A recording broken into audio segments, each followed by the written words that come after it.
Les propos du ministre de l'administration territoriale tendant à discréditer Georges Anissé Kane, qui, selon le membre du gouvernement, ne mériterait pas d'être traité comme héros national, ne passe pas au sein de la classe politique. C'est inacceptable ce que j'ai entendu dire du MINAT. Je partage l'avis de ceux qui disent que c'est un héros national.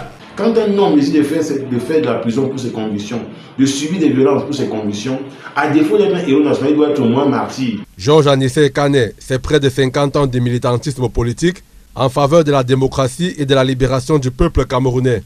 Un combat qu'on ne saurait balayer du revers de la main. Donc cette capacité d'Anissé d'aller vers les gens, même comme quand ils sont ses adversaires, il y va parce qu'il compte les gagner à sa cause. C'était ça l'art des relations publiques des Kane. En cela, Maître Moustapha Ngwana refuse qu'on profane la mémoire d'Anissé Kane, surtout si on est en soi-même peu recommandable.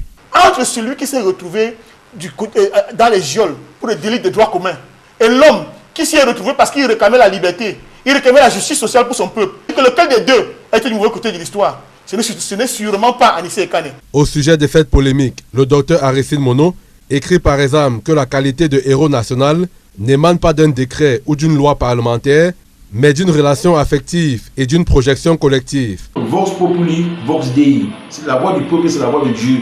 S'il y a un sondage aujourd'hui sur le statut qu'on a donné à Anissé Kane, je crois que le mot héros national et martyr l'emporterait. Et on n'aura pas besoin d'une conférence de presse d'un ministre qui est déjà singularisé par sa façon un peu cavalière et par sa façon brutale de régler les questions qui peuvent être les plus banales, les plus simples.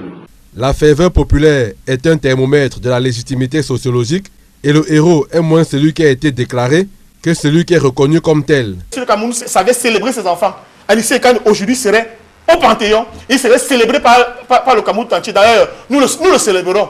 Aujourd'hui, demain, après-demain, on aura l'occasion de le faire. Pour conclure avec les propos du docteur Aristide Mono, faudrait donc accepter cette réalité populaire ou s'exposer aux reproches de vouloir décréter l'oubli, là où la nation a choisi d'ériger le souvenir.